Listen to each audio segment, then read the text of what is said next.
Inflammation represents a localized and versatile response triggered by an injury to the body or a breach in its defensive barriers.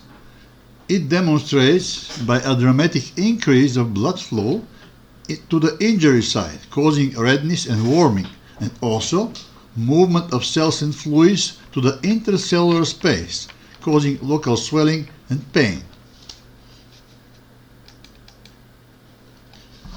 The classic signs of the inflammation are defined more than 2000 years ago by Celsus.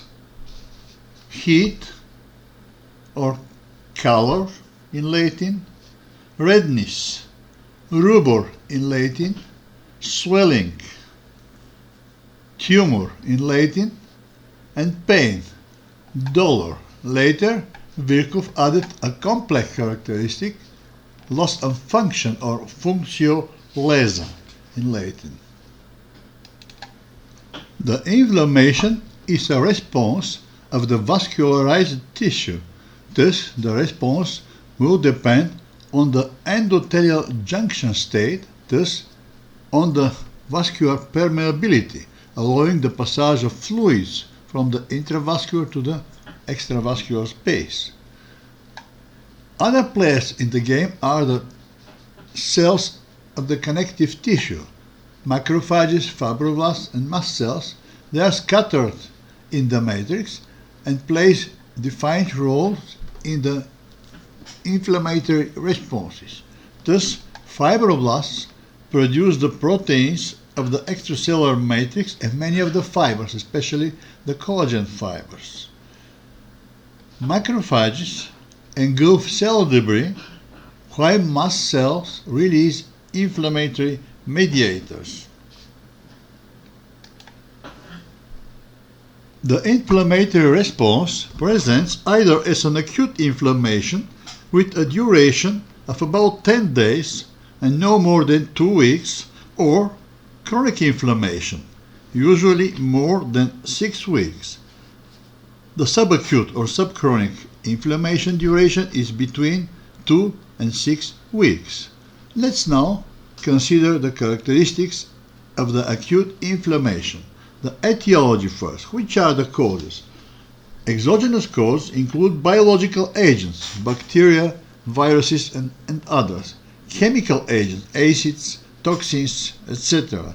Physical agents, for example, radiation, temperature, and mechanical agents, trauma, injury. Sometimes complex agents is present. Endogenous causes includes substances formed in excess within the body, such as urea, salts, urates, or some toxic metabolic products. Of course, don't forget the formation of metabolites after necrotic change, for example, after an infarction or embolization. And last but not least, in order of importance, deposition of immune complexes causes inflammatory response.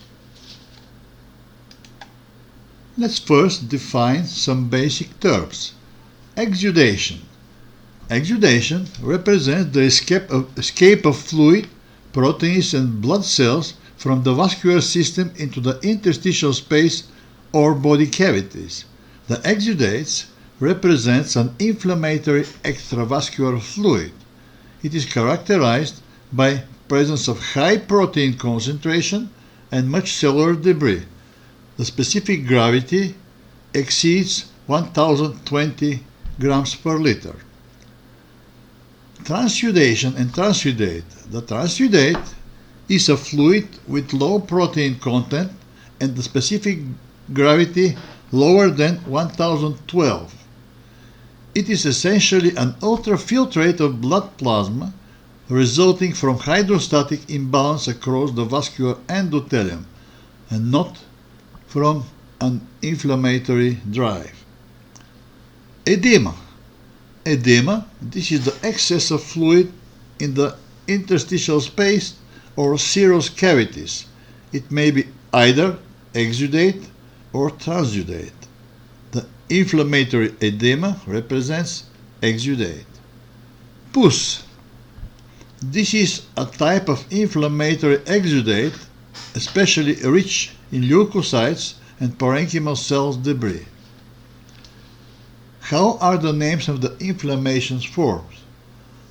By the word and adding an ending itis.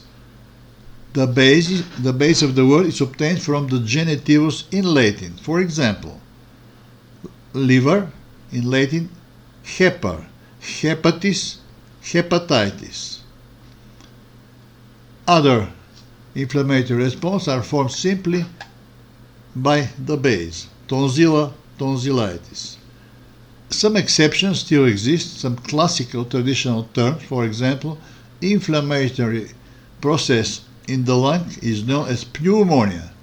Inflammation of the hair follicle is known as furunculus. Throat inflammation is known as angina.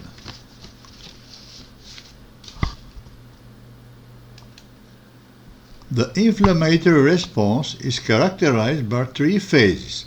The first one, this is the damage, the alterative phase. The next phase, the second phase, this is the exudation phase. And the third phase, this is the proliferation phase. The alteration phase starts by changes in vascular flow and caliber. For example, vasodilation causing hyperemia. This is demonstrated by the heat and redness. Also slowing of the circulation, essentially due to the increased vascular permeability and accumulation of fluid into the interstitial space. The slowing of the circulation is related to the increased viscosity of the blood into the microcirculatory unit. So, this is the mechanism of the local edema. Exudate formation.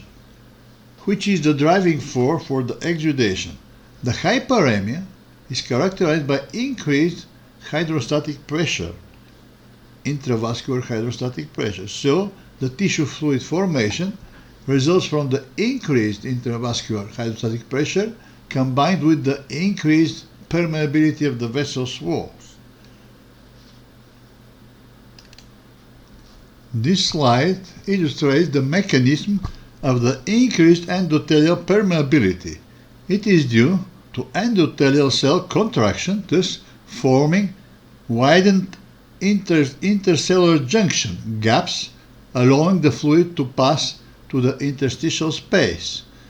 This is due to the presence of mediators released during the alteration phase, especially histamine. This is an immediate and transient response. It involves mainly or only venules. Capillaries and arterioles are initially spared. This response is short-lived, about 30 minutes. Later, however, it may be prolonged by the endothelial retraction, thus widened junction will persist. This is already due to cytoskeletal reorganization into the cells, into the endothelial cell. This effect is prolonged, delayed, and can be of long duration. It is mediated by cytokines usually. Let's now evaluate the benefits of exudation. Are there some benefits?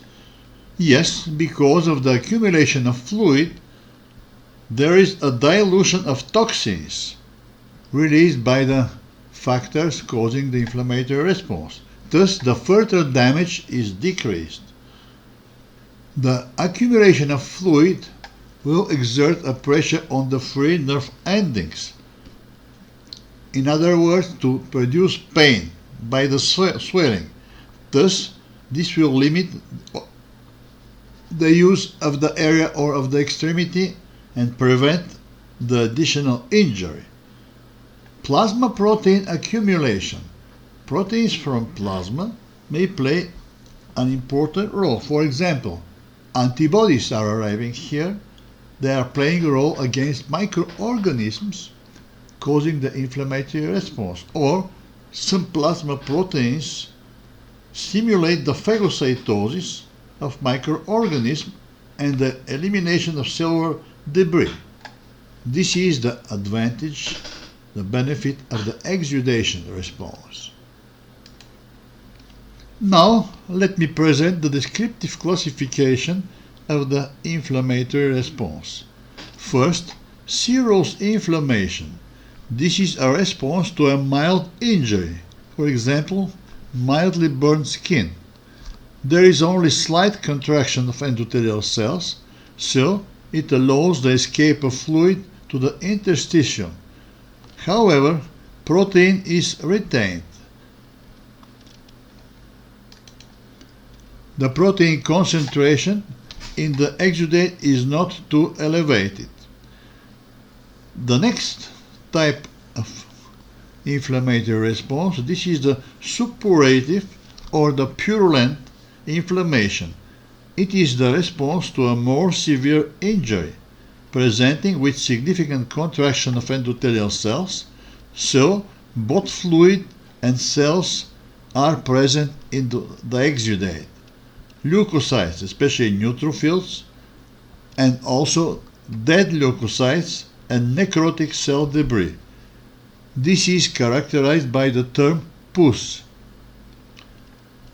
The suppurative, the purulent inflammation may be localized. A localized accumulation of pus is known as abscess, while the diffuse suppurative inflammation is known as cellulitis. The most severe form of the inflammatory response, this is the hemorrhagic inflammation. It represents a response to a great intensity injury, presenting with capillary damage and escaping of fluid of blood to the tissue, presence of erythrocytes in the inflammatory fluid, into the exudate. Let's now consider the cellular changes in inflammatory response. This is a slide illustrating a normal blood flow with formed elements centered along the axis of the bloodstream. Usually, white blood cells never enter in contact with the endothelial surface. However, due to the slowed flow, as already discussed in inflammatory vascular response, first a margination is observed till the deposition of the neutrophils on the surface of the endothelium, the pavementing, and later, eventually, the cells will pass through the vessel's wall. Let's now characterize how is it regulated, the process. This slide illustrates the cellular response in acute inflammation. We can see here the margination and the so-called rolling, the binding of the ligands of the leukocytes to the endothelial selectins, P-selectin and E-selectin, thus a rolling till the full adhesion to the endothelial layer is achieved, the integrin is activated and binds to the antigen ligand. This is the adhesion molecule. There are several. This is the intercellular adhesion molecule 1. It will cause finally a stable binding to the endothelium. This is followed by the transmigration mediated by another type of adhesion molecule. Thus, the white blood cells are moving from the intravascular space to the interstitial space by means of diapedesis. If somehow this process is disturbed, for example, a genetic abnormality of integrins or selectins or adhesion molecules, impaired leukocyte adhesion and transmigration will be observed, thus causing recurrent severe inflammatory responses due to frequent infections. Thus, the formation of exudation, mainly containing fluid and proteins at the beginning, is followed later by the penetration of neutrophils the first day, and within 2 days monocytes are following. they are also penetrating the tissue space. In the tissue space, monocytes are first converted to macrophages and later they are activated. This is here the picture of an activated macrophage. The immigrating white blood cells are chemotactically guided. Chemotactic agent may present bacterial products released by the agents present into the interstitial space. For example, peptides or lipids. Also, complement fragments may play this role, and release of some arachidonic acid metabolites by the activated leukocytes. Especially the recruitment of the white blood cells is potentiated by the release by the activated leukocytes, residing leukocytes of leukotriene B4. The activated leukocytes, by the release of the bacterial products, will produce certain cytokines, for example, interleukin-1 and tumor necrosis factor. Interleukin-1 is the factor stimulating the endothelial cells, activating the endothelial cell to express selectins and to release adhesion molecules. Thus, the leukocytes recruited into the interstitial space, we can compare them with soldiers arriving on the battlefield. They are activated. The recruited white blood cells are activated. Their activation is characterized by production of arachidonic acid metabolites, prostaglandins and leukotrienes, degranulation and release the content of the granules, secretion of enzymes into the interstitial space directed against the intruders, also activation of oxidative burst, production of oxygen species, and finally modulation of some adhesion molecules. How are white blood cells recognizing the microbes and also particles, debris of dead tissues?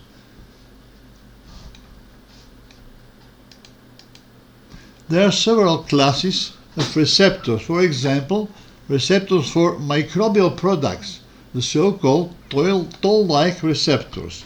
There are receptors for lipopolysaccharides, to proteoglycans, to lipids, to nucleotides, and also to double-stranded RNA, so both to bacterial and to viral products. Other receptors expressed are G-protein coupled receptors. They are activated by short bacterial peptides, chemokines, and prostaglandins or leukotrienes.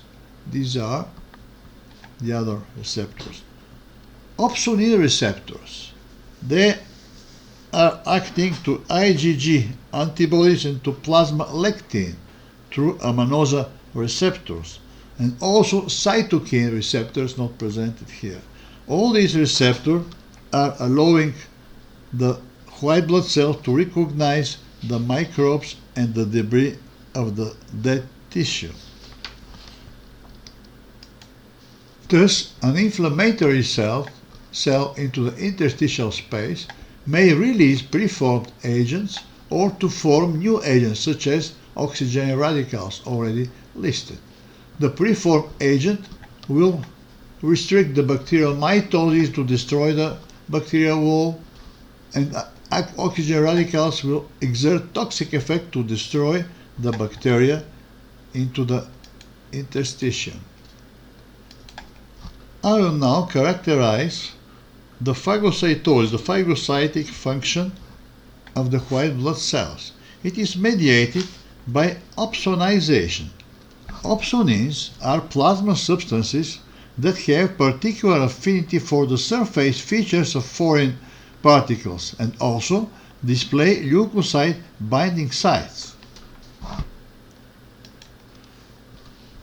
This slide illustrates the phagocytosis, the recognition of the bacterium and the engulfment and destruction of the bacterium. Engulfment is achieved by pseudopods encircling the microbe and producing the so-called phagosome. Phagosome is later fusing with a lysosome containing enzymes to form the phagolysosome. Phagolysosome, this is the particle, the organelle destroying the content, microbes and other particles. Two mechanisms are used to kill or degrade the bacteria. Bactericidal mechanism. The first one is oxygen dependent, producing reactive oxygen species, and the other one is enzymatic, non-oxygen dependent, releasing enzymes. For example, lysozyme, lactoferrin, and other.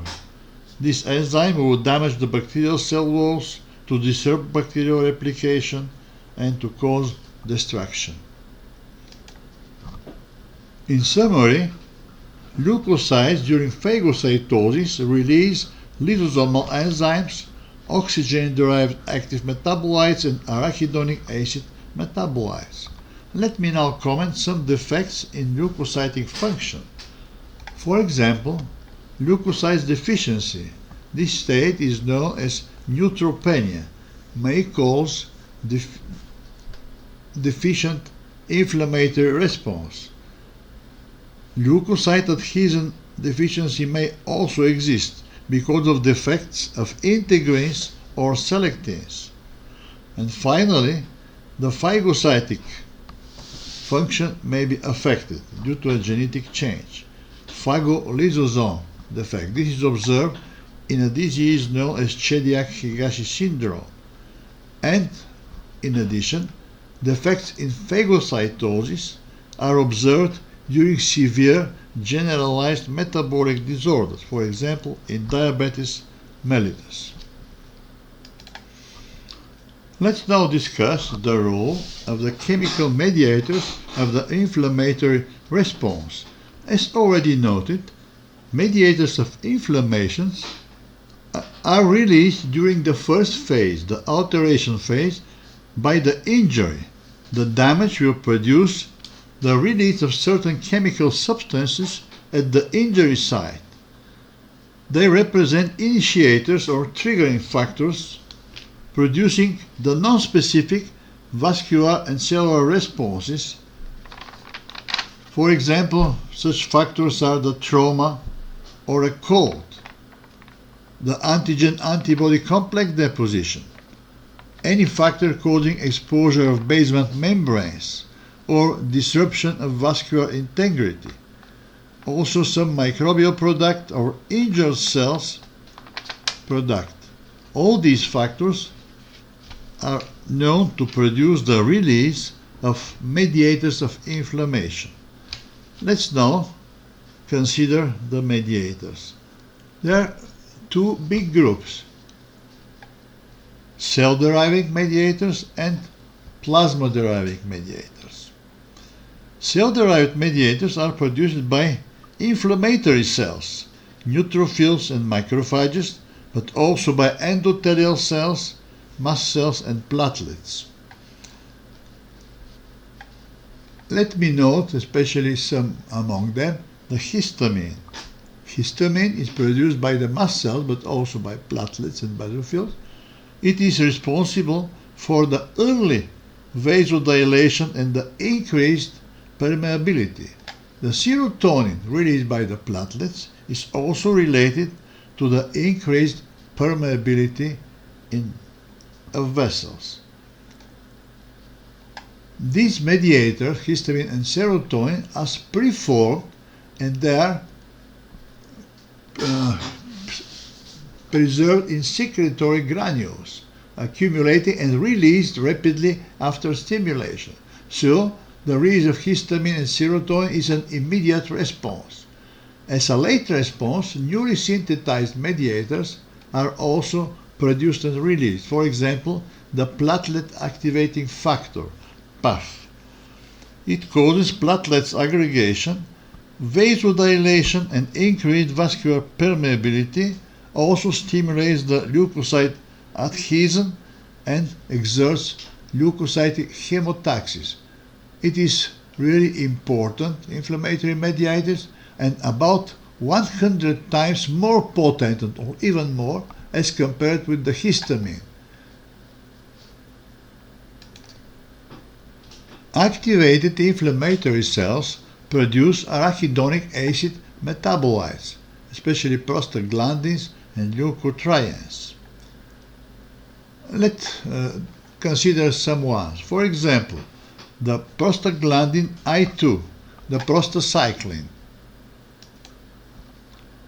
The prostacyclin is produced by a group of enzymes known as cyclooxygenases, especially COX-1 and COX-2.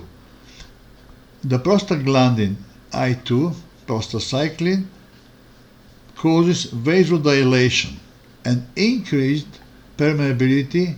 Also, it is known to inhibit the platelet aggregation.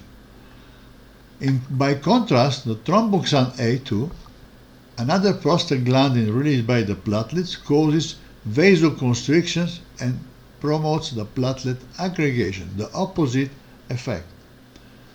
Leukotrienes are produced by lipooxygenase, another enzyme.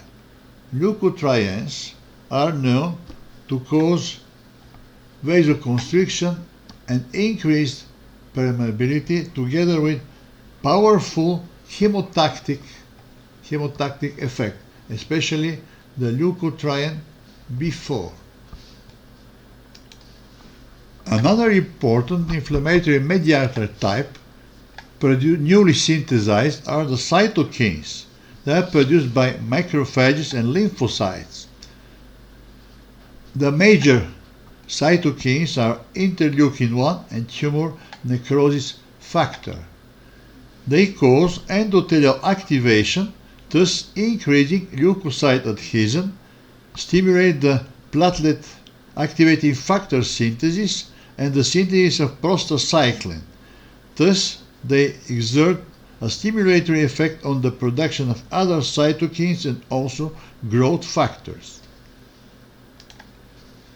The interleukin-1 and tumor necrosis factor exert all these effects locally, but when released in great amounts, they may penetrate the circulation and to exert a remote effect, for example, in the brain, thus causing a fever response, modifying the slow wave sleep, and so on. Generalized effects of cytokines.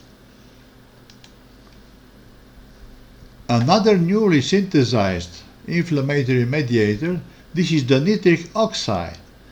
This is an endothelium-derived relaxing factor. The nitric oxide released by the endothelium produces vasodilation and modifies the aggregation and the adhesion of platelets and also of leukocytes. The nitric oxide is cytotoxic to certain microbes and also for some tumor cells. It is synthesized from arginine, oxygen. The enzyme is known as nitric oxide synthase. In addition to the endothelial synthase, endothelial nitric oxide synthase, nitric oxide, there are also another synthase into the macrophages, macrophageal synthase. Another group of important inflammatory mediators are the lysosomal enzymes.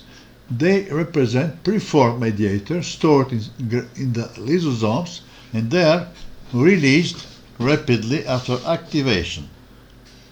The lysosomes contain neutral proteases able to degrade extracellular matrix, the collagen, and also acid hydrolases and elastases. Thus, they are able to destroy the bacteria when released outside the cell.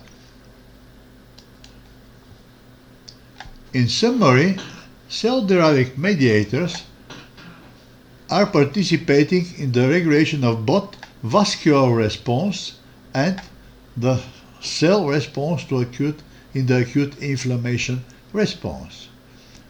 Which are the consequences of the release of the mediators? Exudation and recruitment of inflammatory cells into the perivascular space, into the interstitium. Let's now consider the other big group of inflammatory mediators, the plasma-deriving mediators. They are formed at the end of a sequence of activation steps, cascades. The kinin system, the coagulation cascade, and the fibrinolytic cascade are activated by factor 12. This is a coagulation factor, the Hagemann factor. Each cascade occurs as a series of inactive precursor molecules which, when triggered, reacts as a series of sequential proteases. Thus, all they will be finally activated.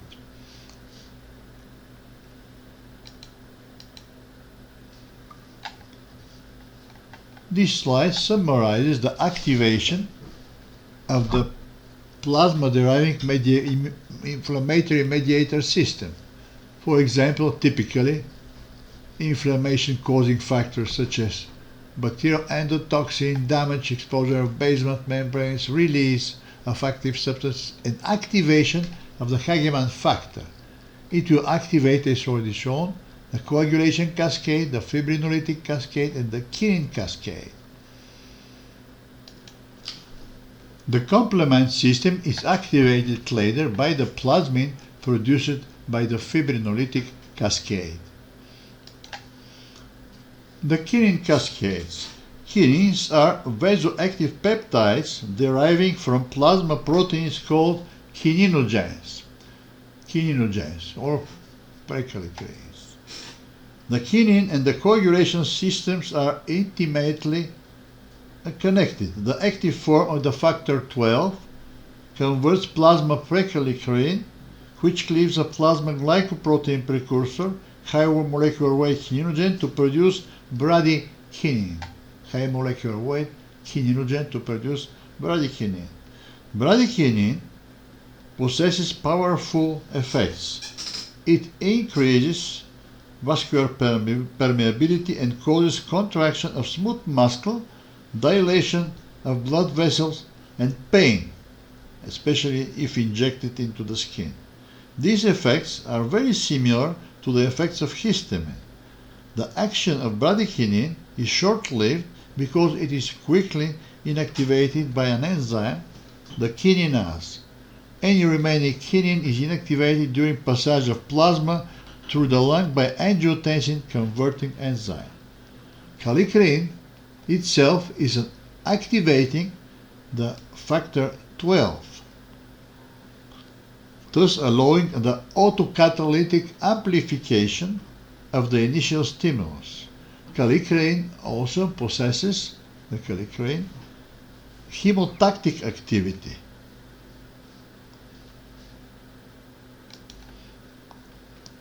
The Hagemann factor activates also the clotting cascade. For example, thrombin, a product of clotting, promotes inflammation by engaging receptors known as protease-activated receptors because they bind multiple trypsin-like serine proteases in addition to thrombin. These receptors are G-protein-coupled receptors and they are expressed on platelets, endothelial cells, and smooth muscle cells. Thus, thrombin triggers inflammatory responses. For example, mobilization of P-selectins, production of chemokines and cytokines, and expression of endothelial adhesion molecules for leukocyte integrins. Also, induction of cyclooxygenase 2 and production of prostaglandins and leukotrienes. And finally, production of platelet activating factor and nitric oxides. These are the effects of thrombin through the receptors already mentioned. Simultaneously with the fibrin clot formation, the factor 12, the Hagemann factor, is activating the fibrinolytic system. This cascade, the fibrinolytic system, counterbalances clotting by cleaving fibrin, thereby solubilizing the clot.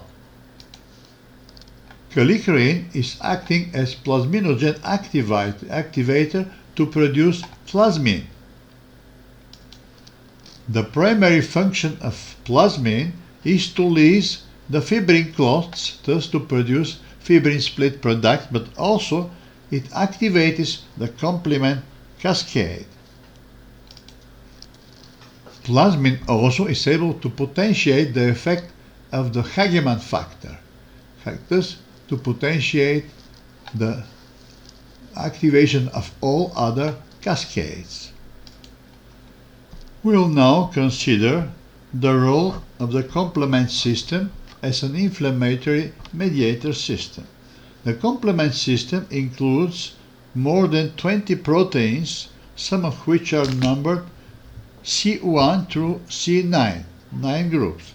This system functions in both innate and adaptive immunity for defense against microbial pathogens. The complement system activation produces several cleavage products of complement proteins that cause vascular permeability changes, chemotaxis, and opsonization. The critical step in complement system activation is the proteolysis of the third and the most abundant component, C3. Cleavage of C3 can occur by 3 different pathways. The classical pathway, it is triggered by the fixation to an antibody.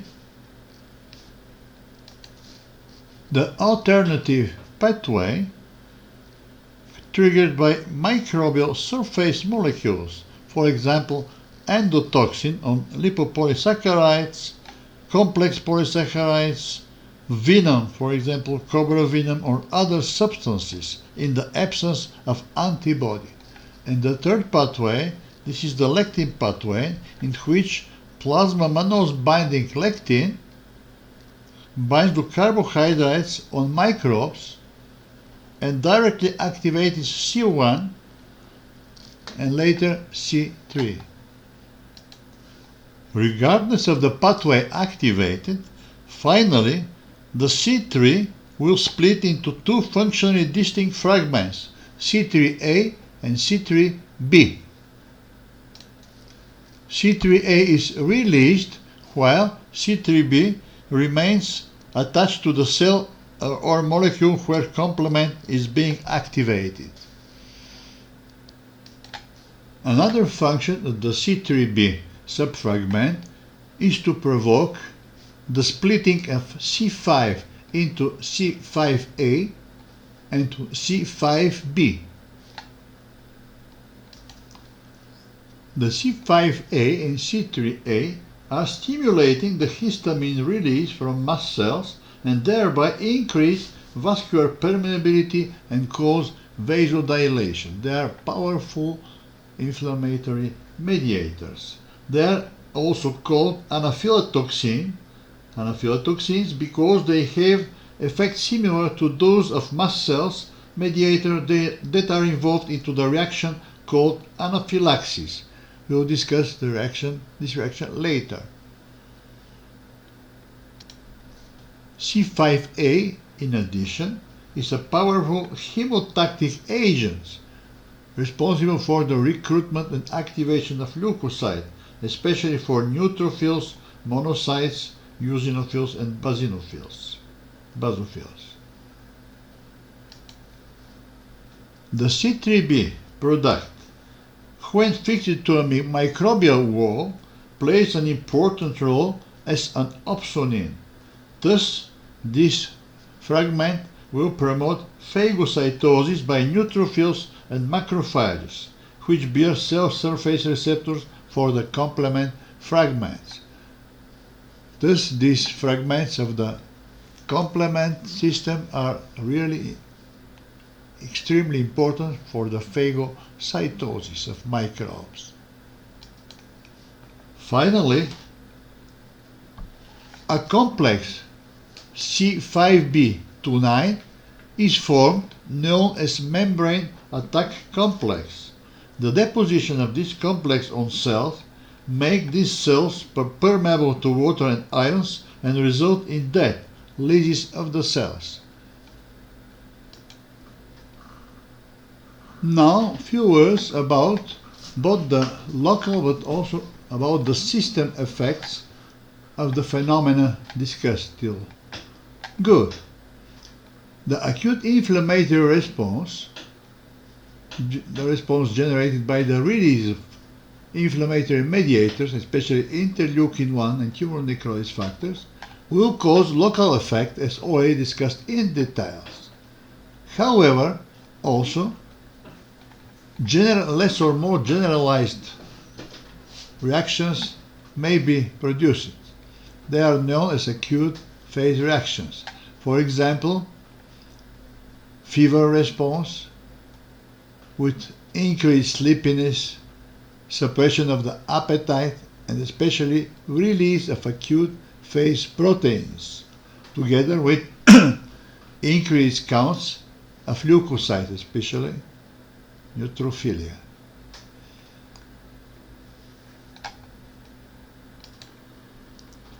This slide illustrates the elevation of the concentration of more important, for example, C-reactive proteins, serum amyloid A, and fibrinogen factors. They are usually related to the repair of intracellular proteins, damaged proteins during the inflammatory response, and also they will potentiate the degradation of abnormal proteins into the cells. Thus, the acute inflammation appears to be a completely adequate adaptive response to an injury, and it is directed to repair and to restore the structures and functions. Is it true at all occasions, however? Let's here summarize the consequences of the acute inflammatory reaction. The damage, the acute inflammation, exudate formation with excessive swelling, pain, phagocytosis. They present beneficial effects as already discussed for the exudate.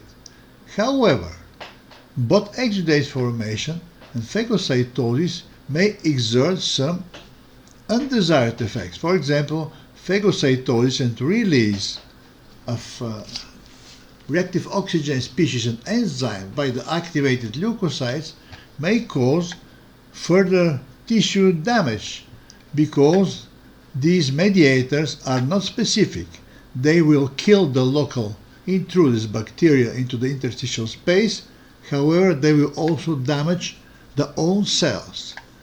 In addition, the exudate formation may cause excessive swelling with organ compression and even limitation of the motion and excessive pain at some occasions. Thus,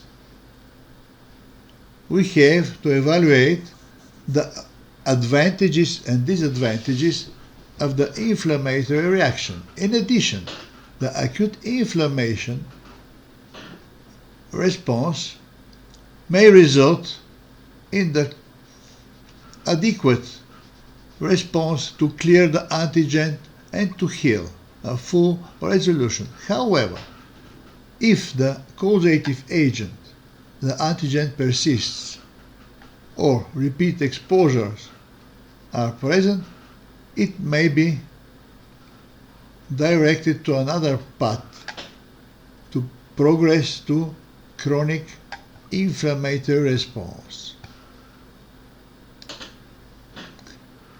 This is illustrated on the present slide.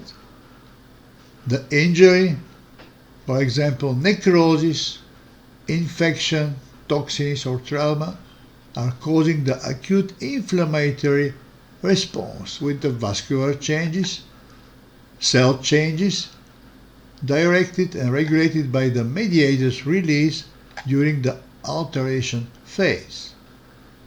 The progress of the inflammatory response may present as a resolution because of the clearance of the injurious stimuli, clearance of mediators and inflammatory cells, replacement of damaged cells, and normal function. This is here the normally functioning microcirculatory unit present. However, healing may be produced in another pattern, producing progression and later loss of cells and fibrosis as observed in chronic inflammation, to be considered into the next lecture.